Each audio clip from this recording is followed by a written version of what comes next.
రోజున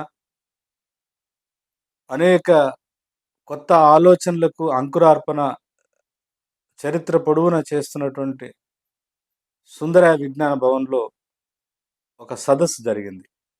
ఆ సదస్సు ఏమిటంటే డాక్టర్ విశారదన్ మహారాజు ఆధ్వర్యంలో తెలంగాణలో సామాజిక న్యాయాన్ని సాధించడం కోసం బీసీ, ఎస్సీ, ఎస్టీ సమాజం యొక్క జేఏసీ జాయింట్ యాక్షన్ కమిటీ తెలంగాణలో సామాజిక తెలంగాణను సాధించడం కోసం తెలంగాణ ప్రాంతంలో ఉన్నటువంటి బీసీ, ఎస్సీ, ఎస్టీ ప్రజారాసులందరినీ కలిపి ఒక ఐక్య కార్యాచరణ సమితి ఏర్పాటు చేయాలని, దాని ఆధ్వర్యంలో తెలంగాణ సాధించుకున్న తెలంగాణలో ఒక భౌగోళిక తెలంగాణ అయితే సాధించుకున్నాం కానీ, సాధించుకున్న తెలంగాణలో తెలంగాణ ఉద్యమంలో భాగంగా వచ్చినటువంటి అనేక ఆకాంక్షలు ఇంకా సంపూర్ణంగా నెరవేరలేదని, ఆ ఆకాంక్షలను నెరవేర్చడం కోసము తెలంగాణలో ఉన్నటువంటి బీసీ, ఎస్సీ, ఎస్టీ సామాజిక వర్గాల నుంచి ఎదిగొచ్చినటువంటి బుద్ధిజీవులు, మేధావులు, ఆ పౌర సమాజము మొత్తంగా రాజ్యాధికారంలో ప్రపోర్షనేట్ వాటాను కూడా పొందాలని, తెలంగాణ ప్రాంతంలో ఉన్నటువంటి బీసీ, ఎస్సీ, ఎస్టీల యొక్క జనాభా శాతం దాదాపు 90% ఉందని, ఈ 90% ప్రజలల్లో సంపూర్ణమైనటువంటి ఒక పొలిటికల్ లిటరసీని పెంపొందించాలని, రాజకీయ అవగాహనను పెంపొందించాలని, సాంస్కృతిక ఐక్యతను పెంచాలని, బీసీ, ఎస్సీల మధ్య, ఎస్సీ, ఎస్టీల మధ్య ఒక రాజకీయ ఐక్యతను, సామాజిక సమ్మిళిత సంస్కృతిని పెంపొందించాలని ఒక పెద్ద గురుతర బాధ్యతను మరొకసారి గుర్తు చేస్తూ తెలంగాణ సాధించుకున్న దాదాపు 10-12 సంవత్సరాల కాలంలో మళ్ళీ ఒక కొత్త రూపంలో జేఏసీ వచ్చింది. ఈ మీటింగ్‌కి ఇవాళ ఒక రకంగా ఆ యొక్క మీటింగ్ ఆర్గనైజ్ చేసినటువంటి డాక్టర్ విశారదన్ మహారాజ్ చెప్పినట్టు, ఈ మీటింగు మరొక సామాజిక విప్లవానికి నాంది కాబోతుందని అన్నారు వారు. ఈ మీటింగ్‌కు ప్రధానంగా జస్టిస్ ఈశ్వరయ్య గారు ప్రధాన ముఖ్య అతిథిగా వచ్చినారు. జస్టిస్ ఈశ్వరయ్య గారు ఎవరు? ఒకప్పుడు ఉమ్మడి ఆంధ్రప్రదేశ్ హైకోర్టుకు చీఫ్ జస్టిస్‌గా పనిచేసినారు. అంతేకాకుండా భారతదేశం యొక్క బీసీ కమిషన్ చైర్మన్‌గా కూడా పనిచేసినారు. అంటే అపారమైనటువంటి న్యాయ పరిజ్ఞానాన్ని, న్యాయ వ్యవస్థ మీద అపారమైన జ్ఞానం ఉన్నటువంటి ఒక పెద్ద మనిషి దానికి ముఖ్య అతిథిగా వచ్చినాడు. చాలా కాలం వరకు వృత్తిరీత్యా ఐఏఎస్ ఆఫీసర్‌గా పనిచేసి అనేక స్థాయిలలో ప్రభుత్వ నిర్వహణ వ్యవస్థలో చాలా దగ్గరగా ఒక ఐఏఎస్ అధికారిగా, సీనియర్స్ ఐఏఎస్ అధికారిగా అనేక రంగాలలో పనిచేసినటువంటి గౌరవ పెద్దలు చిరంజీవులు గారు కూడా ఆ మీటింగ్‌కు ప్రధాన వక్తగా వచ్చినారు. అట్లాగే ఉస్మానియా యూనివర్సిటీకి సంబంధించినటువంటి మిత్రుడు సోషియాలజీ ప్రొఫెసర్ రామయ్య షెపర్డ్ కూడా ఆ మీటింగ్‌కు ఒక ప్రధాన వక్తగా వచ్చినారు. ఆ రకంగా ఇంకా ఇప్పుడిప్పుడే ఎదిగొస్తున్నటువంటి గత కొంతకాలంగా ఈ రాష్ట్రంలో ఉన్నటువంటి బీసీ, ఎస్సీ, ఎస్టీ సమూహాల నుంచి రాజకీయంగా చైతన్యం పొందినటువంటి, రాజకీయంగా ఆర్థిక రంగంలో కావచ్చు, రాజకీయ రంగంలో కావచ్చు, మేమెంతో మాకంత వాటా రావాలని ఆకాంక్షిస్తూ ఒక సామాజిక న్యాయ సూత్ర కేంద్రంగా సంఘాలుగా, వ్యక్తులుగా, సంస్థలుగా, ఎన్‌జీఓలుగా పనిచేస్తున్నటువంటి అనేక మంది సంస్థలకు సంబంధించిన వాళ్ళు. నాకు తెలిసి ఈ మీటింగ్‌లో నేను కూడా పాల్గొన్నాను. ఈ మీటింగ్‌లో చాలా కొత్త తరం కనబడ్డది. దాదాపు ఆ హాల్ యొక్క కెపాసిటీ ఒక ఆహ్, ఓ 400 ఉండవచ్చు. దాదాపు ఒక 1000 మంది వరకు యువత, అంటే 90, 80% 80-90% వరకు 20, 25 సంవత్సరాల నుంచి మొదలుకుంటే 30, 35, 40 సంవత్సరాల వరకు ఉన్న వాళ్ళు ఎక్కువ మంది వచ్చినారు. దాదాపు మధ్యాహ్నము 3:30కు ఆ మీటింగ్ ప్రారంభమైంది. 8 గంటల వరకు కూడా ఆ మీటింగ్ కొనసాగింది. నేను ఎగ్జాగరేట్ చేసి చెప్పట్లేదు. అన్ని గంటల సమయం వరకు చైర్ల మీద కూర్చున్నోళ్ళు కూర్చున్నట్టే. చైర్‌లే గాకుండా మామూలుగా ఏదైనా మీటింగ్‌కెళ్తే చైర్ లేకపోతే అందరూ బయటకొస్తారు. కానీ ఆ హాల్ మొత్తం గూడా కింద గూడా కూర్చొని శ్రద్ధగా వక్తలు మాట్లాడేటువంటి అన్ని విషయాలు గూడా ఇన్నారు. బహుశా అంత క్రమశిక్షణాయుతంగా ఒక సైన్యాన్ని, ఒక రాజకీయ సైన్యాన్ని తయారు జేయడంలో కృతనిశ్చయంతో పనిజేస్తూ కొంత మేరకు విజయం సాధించాడనే చెప్పాలి డాక్టర్ విశారదన్న గారు.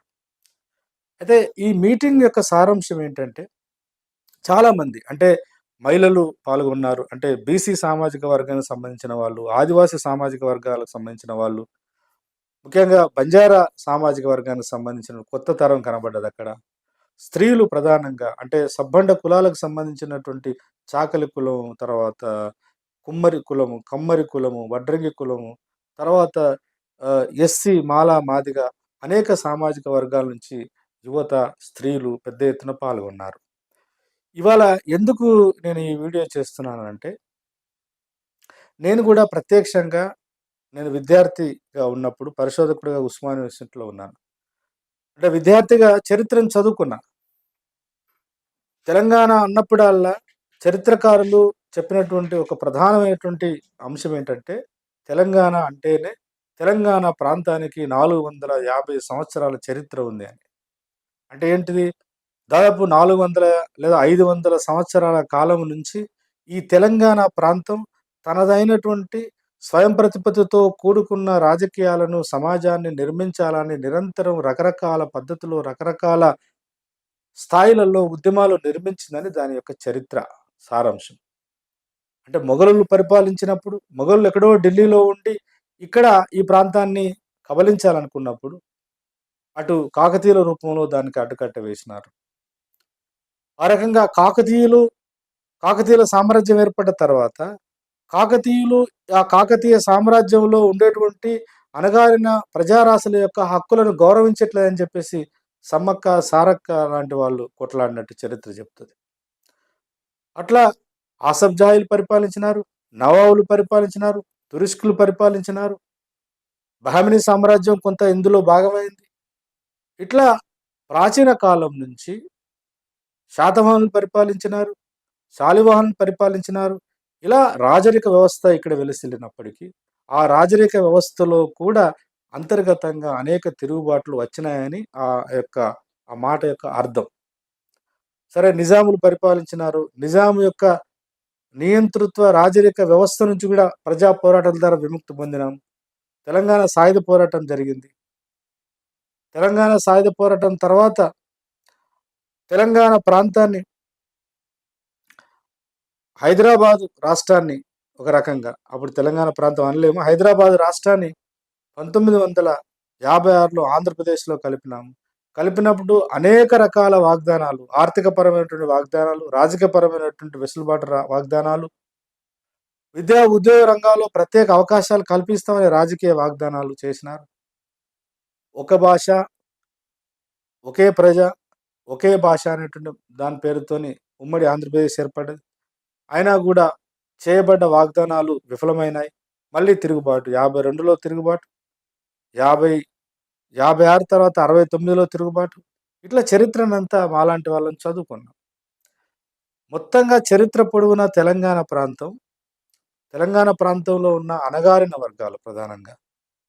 ఇవాళ కాన్స్టిట్యూషనల్ పరిభాషలో మనం ఎస్సీలు, ఎస్టీలు తర్వాత ఓబీసీలు అంటున్నాం. చాతుర్వర్ణ వ్యవస్థ ప్రకారం చూసుకుంటే శూద్రులు, అతి శూద్రులు అని చెప్పవచ్చు. ఆదివాసులు అని చెప్పవచ్చు. పేరు ఏదైనప్పటికీ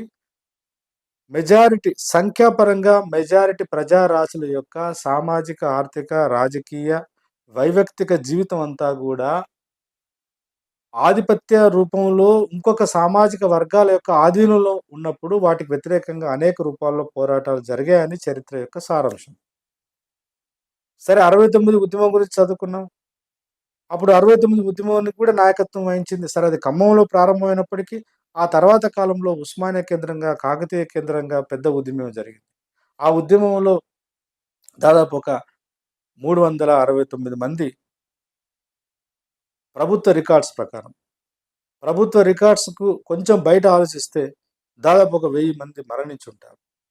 అట్లా త్యాగాలు చేస్తే, రక్తతర్పణం చేస్తే తెలంగాణ ఉద్యమం ఉవ్వెత్తున ఎగిసిపడ్డది.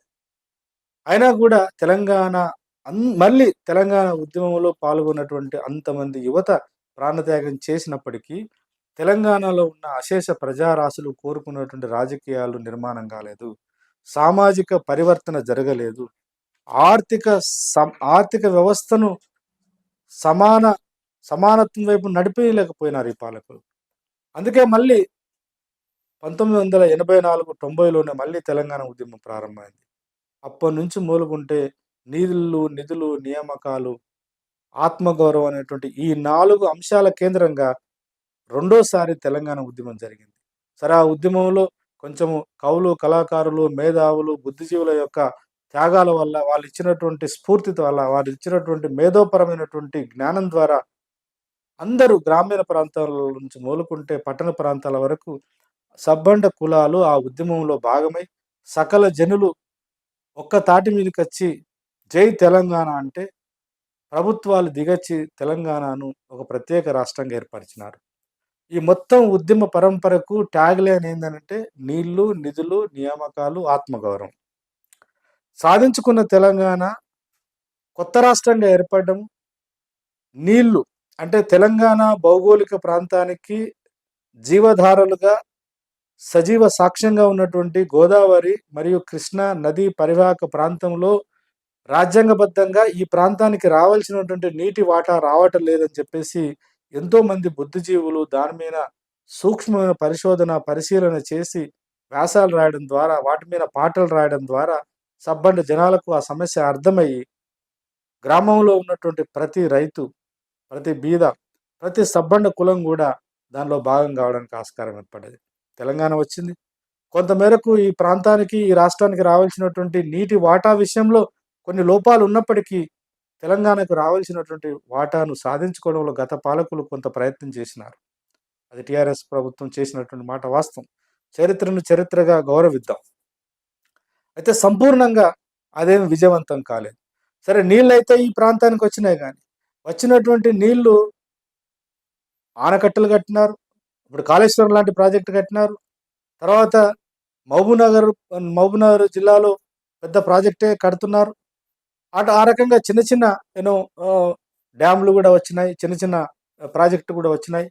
ఇవన్నీ వచ్చి అటు గోదావరి, ఇటు కృష్ణా జలాలు తెలంగాణ ప్రాంతానికి రావాల్సిన వాటా మేరకు మనం ప్రాజెక్టులు అయితే కట్టుకోగలిగినాం, కానీ ప్రాజెక్టులోకి నీరు తీసుకురాగలుగుతున్నాం, కానీ వచ్చినటువంటి నీరు ఏ జీవరాశుల, ఏ ప్రజారాశుల యొక్క భూముల్లోకి అది నీరుగా వస్తుంది, పంట పొలాలకు నీరుగా వస్తుంది అనేది కూడా ఇప్పటికీ ఒక పెద్ద క్వశ్చన్ మార్క్. అంటే నీళ్లు వచ్చినాయి, కానీ ఆ నీళ్లు ఈ రాష్ట్రంలో ఉండేటువంటి అశేష ప్రజానికమైనటువంటి బీసీ, ఎస్సీ, ఎస్టీ భూముల్లోకి వచ్చినాయా అంటే రాలేదు. ఎందుకు రాలేదు అంటే నీళ్లు తీసుకురాగలిగాం, కానీ నీళ్లు అన్ని ప్రజారాశులకు సంబంధించిన భూమి పంపకం జరగలేదు. తెలంగాణ సాయుధ పోరాటం భూమి కోసమే జరిగింది. నక్సలైట్ ఉద్యమం కూడా ఒక రకంగా భూమి కోసం, భుక్తి కోసం, విముక్తి కోసమే జరిగింది. అంటే అటు ఆదివాసి ప్రజలకు భూమి మీద హక్కులు లేవు. కొన్ని వేల సంవత్సరాలుగా భూమితోనే జీవితం కొనసాగించినటువంటి మాలా మాదిగా ఎట్టి కులాలకు భూమి మీద హక్కు రాలేదు.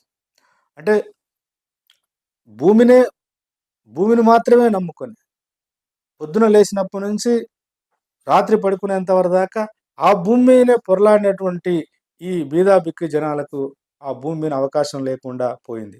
ధరణి పేరుతోని అంతకుముందు భూ సంస్కరణ నేపథ్యం కావచ్చు, లేదంటే విప్లవ ఉద్యమాల యొక్క ప్రభావం ద్వారా కావచ్చు, ఎంతో కొంత భూములు పంచబడితే ఆ పంచబడ్డ భూముల్ని మళ్ళీ తిరిగి శాసనబద్ధంగా, చట్టబద్ధంగా మళ్ళీ ఉన్నత సామాజిక వర్గాలకు సంబంధించిన భూస్వాములకు అప్పచెప్పేటువంటి ఒక పెద్ద బృహత్తర ప్రణాళిక రచించింది గత ప్రభుత్వం.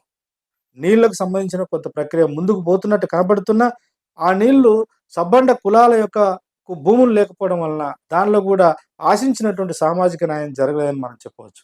నిధుల విషయానికి వద్దాం.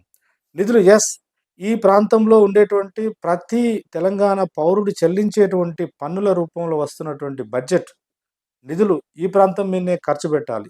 ఖర్చు పెడుతున్నారు కూడా.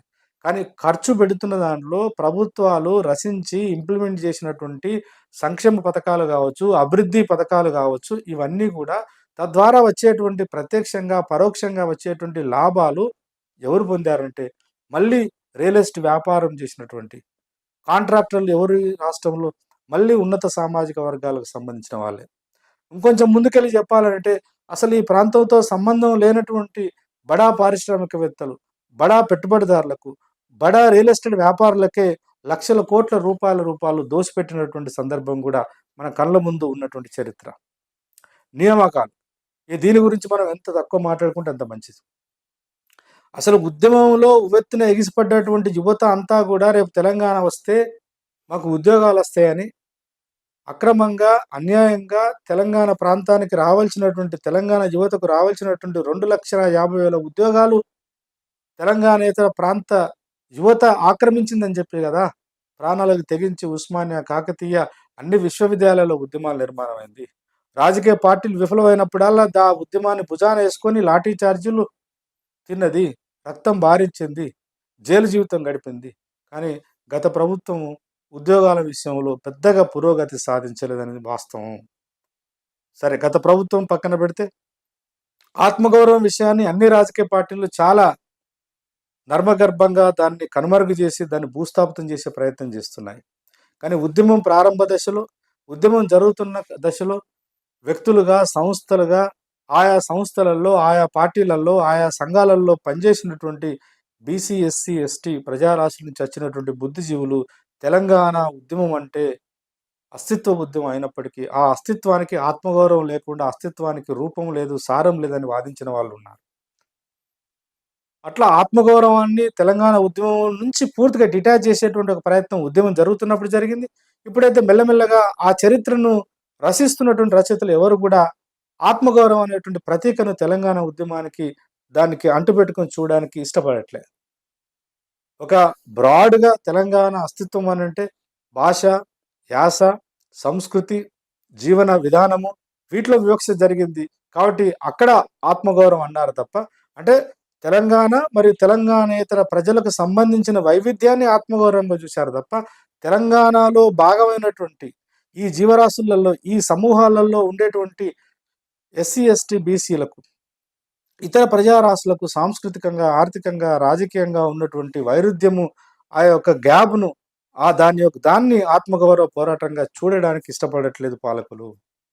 కాబట్టి ఇవాళ ఈ నీళ్లు, నిధులు, నియామకాలు, ఆత్మగౌరవం అనేటువంటి ఈ 4 ప్రధానమైనటువంటి ఉత్ప్రేరకాల కేంద్రంగా జరిగిన తెలంగాణ ఉద్యమం, తెలంగాణ రాష్ట్రం అయితే సాధించుకున్నాం గానీ, రాజకీయ రంగంలో ఏ రకమైనటువంటి మార్పు లేదు.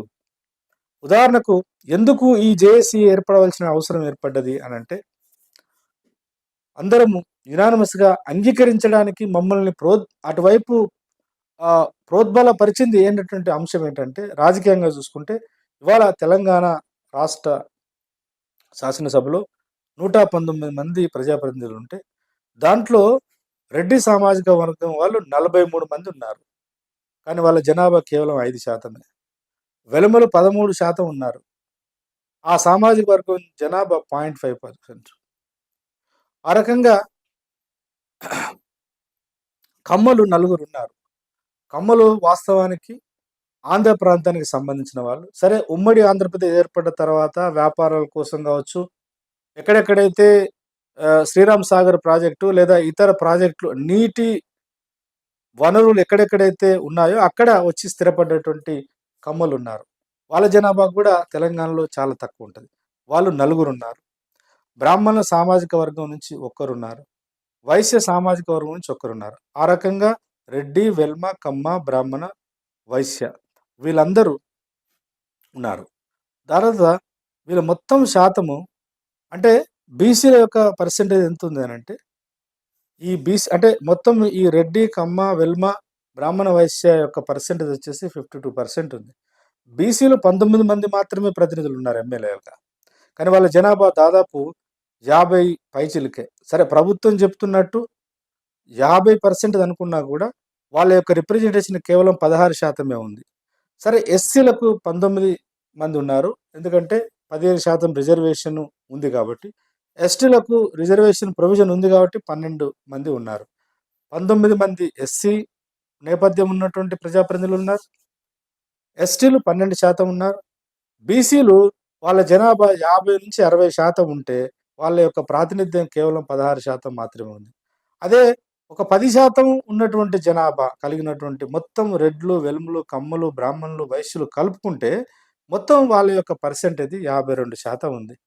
ఇది కాదా సామాజిక వివక్షత? ఇది కాదా రాజకీయ రంగంలో సామాజిక న్యాయం లేదు అని చెప్పడానికి? కాబట్టి ఎందుకు ఇవాళ మళ్ళీ బీసీ, ఎస్సీ, ఎస్టీ సామాజిక వర్గాల నుంచి రాజకీయ, సామాజిక చైతన్యంతో ఉన్నటువంటి ఒక 1000 మంది సుందర విజ్ఞాన భవన్‌లో ఒక మీటింగ్ పెట్టుకొని జేఏసీని ఫార్మ్ చేయాల్సొచ్చిందనంటే ఇందుకోసమే. సాధించుకున్న భౌగోళిక తెలంగాణ సంపూర్ణమైన తెలంగాణ కాదు. సాధించుకున్న భౌగోళిక తెలంగాణతోని తెలంగాణ రాష్ట్రంలో ఉన్నటువంటి సబ్బండ కులాల యొక్క ఆకాంక్షలు నెరవేరలేదు. యుద్ధం ఇంకా ముగిసి పోలేదు. యుద్ధం ఇంకా ముందుకు పోవాల్సిన అవసరం ఉందని ఈ యొక్క స్టాటిస్టిక్స్ చెప్తున్నాయి గదా! అంతే కాకుండా తెలంగాణ రాష్ట్రం ఏర్పడ్డ తర్వాత భూములు పంచలే. 1970 ప్రాంతంలో ఇందిరాగాంధీ ప్రధానమంత్రిగా ఉన్నప్పుడు, అప్పుడు దేశవ్యాప్తంగా వచ్చినటువంటి నక్సలైట్ ఉద్యమాల ప్రభావం చేత గావచ్చు, లేదా గరీబ్ హఠావో అనేటువంటి ఒక నినాదంతోని కాంగ్రెస్ పార్టీని పూర్తి స్థాయిలో మళ్ళీ ఈ బీద ప్రజలకు దాన్ని దగ్గర చేయాలనే ప్రయత్నంలో భాగంగా గావచ్చు, అప్పుడు ఉమ్మడి ఆంధ్రప్రదేశ్‌లో భూమి మీద సర్వే చేసి ప్రభుత్వం తీసినటువంటి లెక్కల ప్రకారము 30 లక్షల ఎకరాల ప్రభుత్వ భూమి ఉన్నట్టు కొంతమంది పెద్దలు ప్రస్తావించినారు ఆ మీటింగ్‌లో. ఆ ప్రస్తావించింది ఎవరు? గౌరవ మాజీ chief justice of Andhra Pradesh Eshwaraiah గారు చెప్పిన దాని ప్రకారం 30 లక్షల ఎకరాల భూమి ప్రభుత్వ భూమి తెలంగాణలో ఉండే. ఆ 30 లక్షల ఎకరాల భూమిలో ఎంతో కొంత భూమిని పంచినారు. ఆ పంచిన భూమిలో మళ్ళీ సగానికి పైగా మన ధరణి అనేటువంటి ఒక పోర్టల్ తీసుకొచ్చి ఆ మొత్తం భూముల్ని కూడా గ్రామాలలో, మండలాలలో ఉన్నటువంటి మొత్తం భూములను కూడా ఎప్పుడో తాత ముత్తాతల నుంచి కర్ణములుగా పనిచేసిన వాళ్ళు వెల్మలుగా ఉన్నటువంటి భూస్వాముల చేతుల్లోకి మళ్ళీ తీసుకెళ్ళినాడు గౌరవ్ కేసీఆర్ గారు. కాబట్టి ఆర్థిక రంగంగా చూస్తే అన్ని ప్రైవేట్ హాస్పిటల్స్, స్కూల్స్ ఒక బిజినెస్ అయిపోయిందది. అటు రియల్ ఎస్టేట్ వ్యాపారం ఇవాళ మొత్తము ఒక హైదరాబాద్, రంగారెడ్డే కాదు. జిల్లా స్థాయిలలో, మండల స్థాయిలలో, ఈవెన్ గ్రామాలలో కూడా రియల్ ఎస్టేట్ వచ్చింది. రియల్ ఎస్టేట్ వచ్చి ఒక రకంగా ప్రభుత్వ పాలకులు ఏం చెప్తున్నారంటే, తెలంగాణ సాధించుకున్న తర్వాత ఒక ఎకరం భూమి లక్షలలో పలుకుతుంది. అది అభివృద్ధి కాదా అని చెప్పేసి గతంలో పాలకులు మాట్లాడినారు. ఇప్పుడు కూడా మాట్లాడుతున్నారు. అంటే అటు బీఆర్ఎస్ పార్టీ అయినా, వెలుమల ఆధిపత్యంలో ఉన్నటువంటి బీఆర్ఎస్ పార్టీ అయినా, రెడ్ల ఆధీనంలో ఉన్న కాంగ్రెస్ పార్టీ అయినా ఆర్థిక రంగాన్ని ఇంకా ప్రజాస్వామీకరించలేదు. ఎట్లాగూ సమాజం అంతా కూడా ఇంకా అపరిపక్వంగానే ఉంది. కుల వివక్షత ఉంది. అంటరాంతనం ఇంకొక రూపంలో బయలుదేరింది. విద్యా, ఉద్యోగ రంగాలలో ఈ ప్రజారాశులకు రావాల్సినటువంటి న్యాయమైన వాటా రాకుండా కూడా గత ప్రభుత్వం ఉద్యోగాలు వేయలేదు. ఈ ప్రభుత్వం ఎంతో కొంత ఉద్యోగాలేసి, ఆ ఉద్యోగాలలో ఈబీసీ పేరు మీద 10% జనాభా లేని అగ్రకుల పేదల పేరు మీద 10% రిజర్వేషన్లను కేటాయించి, ఆ రకంగా ఒక రాజ్యాంగం యొక్క మౌలిక స్వరూపానికి భిన్నమైనటువంటి రిజర్వేషన్ ప్రతిపాదించి దాన్ని అమలు పరుస్తుంది. సరే ఇదంతా పోను మెరిట్‌లోనైనా విజయం సాధిద్దామనేటువంటి కొన్ని సంవత్సరాలుగా హైదరాబాద్ కేంద్రంగా అశోక్ నగరు, తర్వాత ఇంకా రకరకాల ప్రాంతాలలో ఆర్టీసీ క్రాస్ రోడ్ దగ్గర చిన్న చిన్న రూములలో ఉండి చదువుకున్నటువంటి ఎస్సీ, ఎస్టీ, బీసీలకు సంబంధించిన యువత ఎగ్జామ్స్ రాస్తే అందులో మెరిట్‌గా తీయకుండా దానికి జీవో 29 తీసుకొచ్చి అక్కడ కూడా ఆర్డర్ ఆఫ్ మెరిట్ కాకుండా ఆర్డర్ ఆఫ్ చాతుర్వర్ణ వ్యవస్థను ఇంప్లిమెంట్ చేసిన ప్రభుత్వం రేవంత్ రెడ్డి. మొత్తం ఓపెన్‌లో అంతా కూడా ఈ ఎస్సీ, ఎస్టీ, బీసీలు కాకుండా ఇతర సామాజిక వర్గాలు వచ్చే విధంగా ప్రణాళిక రచించినారు. ఆ తర్వాత పెద్ద ఎత్తున ఉద్యమం జరిగితే నాలుక ఖర్చుకొని ఫలితాలను ఇచ్చినప్పుడు మాత్రం బీసీలను, ఎస్సీలను, ఎస్టీలను ముందు వరుసలో పెట్టి చూయించి దాన్ని ఏదో అప్పటికప్పుడు సమస్య పరిష్కారం అయినట్టు చెప్పడం జరుగుతుంది. అంటే ఒక మాటలో చెప్పాలంటే సాధించుకున్న భౌగోళిక తెలంగాణలో సామాజిక సంస్కరణ జరగట్లేదు. సామాజిక పరిణతి ఇంకా పరిడవిల్లట్లేదు. రాజకీయ పరిపుష్టి, రాజకీయ ప్రజాస్వామీకరణ జరగలేదు. ఆర్థిక రంగం కూడా పూర్తిగా అగ్రవర్ణాలుగా చెప్పబడుతున్నటువంటి ఈ వెలమారెడ్డి ఇతర సామాజిక వర్గాల చెప్పు చేతుల్లోనే ఆర్థిక సహజ వనరులన్నీ వాళ్ళ చేతుల్లోనే ఉన్నాయి. కాబట్టి తప్పకుండా సాధించుకున్న తెలంగాణ మరింత మెరుగైన, మరింత ప్రజాస్వామికమైన, మరింత సామాజిక న్యాయం పునాదులుగా ఏర్పడేటువంటి తెలంగాణ కావాలి గాబట్టి బీసీ, ఎస్సీ, ఎస్టీ బుద్ధిజీవుల ఆధ్వర్యంలో ఒక జేఏసీ ఏర్పడ్డది. ఈ జేఏసీ తప్పకుండా ఈ జేఏసీ ఆధ్వర్యంలో ఉద్యమ ఆకాంక్షలు రాబోయే కాలంలో నెరవేర్చడానికి మళ్ళీ గతంలో 10 సంవత్సరాల క్రితం ఎట్లయితే ఉద్యమం ఊరూరా, వాడవాడ, పల్లె పల్లెకు పాకిందో ఇవాళ ఆ అదే సిద్ధాంతాన్ని అంటే సామాజిక న్యాయం అనేటువంటి సిద్ధాంతాన్ని పాట రూపంలోకి తీసుకురావాల్సిన అవసరం ఉంది. అందుకోసం ఈ తెలంగాణ ప్రాంతంలో పుట్టి పెరిగినటువంటి సమాజాన్ని చాలా గొప్ప ఎత్తున ప్రభావితం చేసినటువంటి కవులు, కళాకారులు ఒక ఈ సామాజిక న్యాయ తెలంగాణకు ఒక శోధ శక్తిగా పనిచేయాల్సిన అవసరం ఉంది. బుద్ధిజీవులు, యూనివర్సిటీ ప్రొఫెసర్సు, కవులు, కళాకారులు, ప్రొఫెసర్సు, డాక్టర్సు, ఇంజినీర్సు ఆ మాటకొస్తే అందరూ ప్రభావితం చేసేటువంటి ఒక మరొక ఉద్యమాన్ని నిర్మించవలసిన అవసరం ఉంది. ఈ ఉద్యమం నిర్మాణంలో కొత్త యువత బయటకొచ్చింది. ఎంతో చైతన్యం పొంది, విద్యను అభ్యసించి, చైతన్యం పొంది, రాజకీయ అవగాహనతోని మా వాటా మేమెంతో మాకంత వాటా అనేటువంటి ఒక వాదన, ప్రజాస్వామిక వాదనను పెడుతూ ఇయాల బీసీ వాదం ముందుకొస్తున్నది. ముందుకొచ్చినటువంటి బీసీ వాదం ఎస్సీలను, ఎస్టీలను కలుపుకోవాల్సిన అవసరం ఉందని కూడా ఇవాళ ఈ జేఏసీ ద్వారా అక్కడ చర్చించడం జరిగింది. కేవలం రాజకీయపరమైనటువంటి అంటే రాజకీయంగా మేమెంతో మాకంత వాటా అనేటువంటి దానికి మాత్రమే పరిమితం గాకుండా ఎస్సీ, ఎస్టీ, బీసీల మధ్య కింది స్థాయి నుంచి పై స్థాయి వరకు, పై స్థాయి నుంచి కింది స్థాయి వరకు మానసిక పరమైనటువంటి ఒక మానవీయ సంస్కృతిని కూడా మనం నిర్మించాలనేటువంటి ఒక ఆలోచన కూడా చేయడం జరిగింది. ఈ తెలంగాణలో సామాజిక న్యాయ సాధన కోసం పూలే, డాక్టర్ బాబాసాహెబ్ అంబేద్కర్, మానేసి కాన్షీరాం వారి యొక్క తాత్విక బాటలో ఈ ఉద్యమం నడుస్తుందని, తెలంగాణలో బీసీ, ఎస్సీ, ఎస్టీల యొక్క అస్తిత్వానికి ప్రతీకలుగా ఉన్నటువంటి చాకలి ఐలమ్మ, సమ్మక్క సారలమ్మలు, సర్వాయి పాపన్న, తర్వాత ఇక్కడ బీపీ మండల్. సరే బీపీ మండల్ అంటే బీసీ ఉద్యమాలకు ఒక ఒక ఒక పెద్ద పునాది వేసిన వాడు, తెలంగాణ వాడు కాకపోయినప్పటికీ అక్కడ పండుగ సాయన్న లాంటి వాళ్ళు ఇంకా రకరకాల అస్తిత్వాలను మనం పునాదిగా చేసుకొని, అట్లాగే కొమరం భీమ్ లాంటి వాళ్ళు, అట్లాగే బహుశా రాబోయే కాలంలో ఇంకా దానిలో కొన్ని పరిమితులున్నాయి. దళితులకు సంబంధించి బహుశా ఒక భాగ్యరెడ్డి వర్మ లాంటి వాళ్ళు, సదాలక్ష్మి లాంటి వాళ్ళని కూడా దానిలోకి పరిగణలోకి తీసుకోవాల్సిన అవసరం ఉంటది. ఇట్లా గొప్ప ప్రతీకలను పెట్టుకొని, కొత్త ప్రతీకలను తెలంగాణ సమాజానికి పరిచయం చేయదలుచుకున్నాం. అలా సామాజిక తెలంగాణ కోసం ఏర్పడేటువంటి ఈ జేఏసీ రాబోయే కాలంలో ఇంకా చాలా రకాలైనటువంటి కార్యక్రమాలు చేపట్టాలని డాక్టర్ విశారదన్ గారు ఆ సభాముఖంగా చెప్పినారు. ఇవాళ ఏప్రిల్ 14వ తారీఖు నాడు ఆదిలాబాదు జిల్లా కేంద్రంగా 1,00,000 కిలోమీటర్ల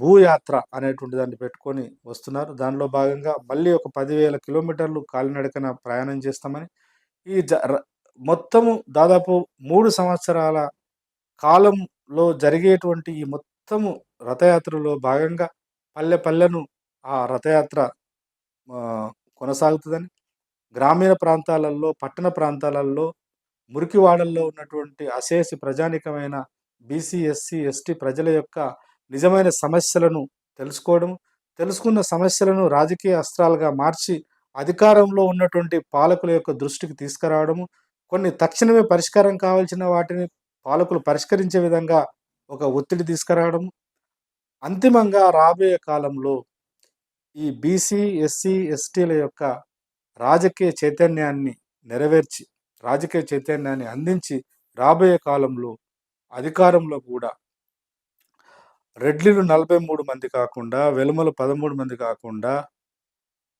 కమ్మలు నలుగురు కాకుండా వాళ్ళెంత జనాభా ఉన్నారో ఆ జనాభా తగ్గట్టు వాళ్ళ ప్రాతినిధ్యం ఉండే విధంగా, బీసీల యొక్క ప్రాతినిధ్యాన్ని 16% నుంచి 50% ఉండే విధంగా, ఎస్సీలది ఇప్పుడు 15% అంటున్నాం కానీ దాదాపు 18% ఇట్లా ఏ సామాజిక వర్గం యొక్క జనాభా ఎంత ఉందో ఆ జనాభాకు తగ్గట్టు if not proportionate representation at least adequate representation అయినా ఉండే విధంగా ఈ మొత్తం రిప్రజెంటేషన్‌లో కేవలం పురుషుల యొక్క ఆధిపత్యమే కాకుండా ఆయా సామాజిక వర్గాలకు సంబంధించినటువంటి స్త్రీల ప్రాతినిధ్యాన్ని గూడా మాతృస్వామిక నేపథ్యంలో ఉండేటువంటి ఆ నేపథ్యాన్ని గూడా పరిగణలోకి తీసుకోవాలని, తీసుకుంటామని జెప్పేసి సభా నిర్వాహకులు డాక్టర్ విశారద గారు తెలియడం జరిగింది. నేను అంతెందుకు మాట్లాడుతున్నానంటే సామాజిక తెలంగాణ ఇప్పటికీ నెరవేరని ఆకాంక్షనే. మాలాంటి వాళ్ళకి మేము విద్యార్థి ఉద్యమంలో అప్పుడున్నాం. ఉస్మానియా కేంద్రంగా ఉద్యమానికి నాయకత్వం వహించినాం. లాఠీ దెబ్బలు తిన్నాం. తుపాకీ గుళ్ళకు దెబ్బలు తిన్నాం. తలలు పగలగొట్టుకున్నాం. జైలు జీవితం గూడా అనుభవించినాం. మాకొక హక్కు ఉంది. సాధించుకున్న తెలంగాణ ఇంత బాధ్యత రాహిత్యంగా తెలంగాణను మారుస్తారని పాలకులు మేమెన్నడూ అనుకోలేదు. కాబట్టి పాలకుల యొక్క వాళ్ళ యొక్క సామాజిక, కుల మరియు వర్గ నేపథ్యంలో నుంచే ఈ పరిపాలన జరుగుతుంది తప్ప, కులానికి, మతాలకు, వర్గాలకు అతీతంగా ఒక నిజమైన రాజనీతజ్ఞుడిగా అప్పుడు ఉన్నటువంటి ముఖ్యమంత్రి గారు గాని, ఇప్పుడు అధికారంలో ఉండి అధికారాన్ని చెలాయిస్తున్నటువంటి ఈ ముఖ్యమంత్రి గాని, వాళ్ళు చేసేటువంటి అవకాశాలు లేవని తేలిపోయింది. ఏదో ఒక మీటింగ్‌లో గౌరవ ముఖ్యమంత్రి గారు రేవంత్ రెడ్డి గారు మాట్లాడుతూ, తెలంగాణలో పాలకులంటే కేవలం రెడ్లు, వెలుమలు మాత్రమే. అధికార మార్పిడి అనేది రెడ్లకు మరియు పద్మనాయకులకు మాత్రమే ఉంటుంది తప్ప, మేము అధికారం చెలాయించడానికి మాత్రమే వచ్చినటువంటి జాతులము.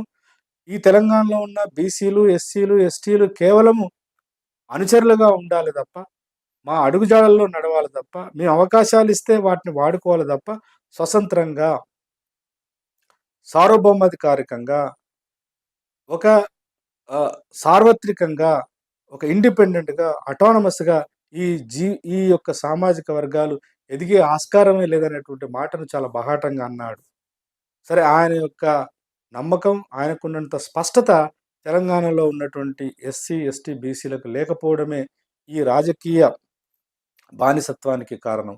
కాబట్టి రాజకీయ బానిసత్వంలో ఉన్నటువంటి ఈ ప్రజారాశులు చైతన్యం పొందిన రోజు తప్పకుండా తెలంగాణలో సామాజిక తెలంగాణ, సామాజిక న్యాయం కేంద్రంగా తెలంగాణ యొక్క పరిపాలన, తెలంగాణ యొక్క ఆర్థిక వ్యవస్థ పరిపుష్టి, తెలంగాణలో సామాజిక, సాంస్కృతిక రంగంలో కూడా ఈ ప్రజాస్వామిక దృక్పథం, మానవీయ కోణాలు ఆవిష్కరించడానికి ఆస్కారం ఉంటదని, ఆ క్రమంలో తెలంగాణలో ఉన్నటువంటి ఎదిగొచ్చినటువంటి ప్రతి ఎస్సీ, ఎస్టీ, బీసీ యువత, ఉద్యోగులు, బుద్ధిజీవులు, కవులు, కళాకారులు అందరూ గూడా ఏకతాటి మీద నిలబడి ఈ ఇది ఇది ఇదెక్కడ సక్సెస్ అయితది? దీనికంత విలువుందా? లేపోతే దీనికంత ఉందా? లేపోతే ఒక విశారదని ఈ పని చేయగలుగుతాడా? లేపోతే ఇంకోరు చేయగలుగుతారా? ఈ ఈ కులాల మధ్య ఉన్నటువంటి అంతర్గత సమస్యలను ఏకరువు పెట్టి, లక్ష్యాన్ని చిన్నగా చేసి మాట్లాడేటువంటి ఒక దుర్మార్గ వ్యవస్థ గూడా బహుశా రాబోవచ్చు. వీటన్నిటిని గూడా తలదన్ని, వీటన్నిటికిని కాదనుకోని, వీటన్నిటిని ఛేదించుకొని ముందుకు పోయేటువంటి ప్రయత్నం తెలంగాణలో ఎదిగొచ్చినటువంటి బీసీ, ఎస్సీ, ఎస్టీ బుద్ధిజీవులు పనిచేయాలి. చేస్తే తప్పకుండా రాబోయే కాలంలో కొంత సమయం అటు ఇటు అయినప్పటికీ తప్పకుండా తెలంగాణలో సామాజిక తెలంగాణ పరిఢవిల్లేటువంటి ఆస్కారం ఉంటది. అటువైపు అందరం కలిసి పనిచేద్దామని, అందులో అందరూ భాగస్వాములు కావాలని చెప్పేసి కోరుతూ సెలవు.